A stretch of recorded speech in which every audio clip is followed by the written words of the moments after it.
Hello everyone. I decided to try out the grapefruit, and this is what it looks like. I cut the top off and with a knife, and then this is what the inside looks like. And then I kind of twisted the knife and kind of cut the inside, and then I add a little bit of brown sugar.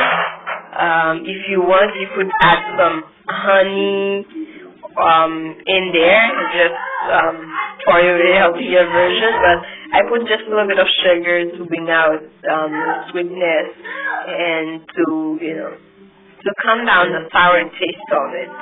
But it's really good.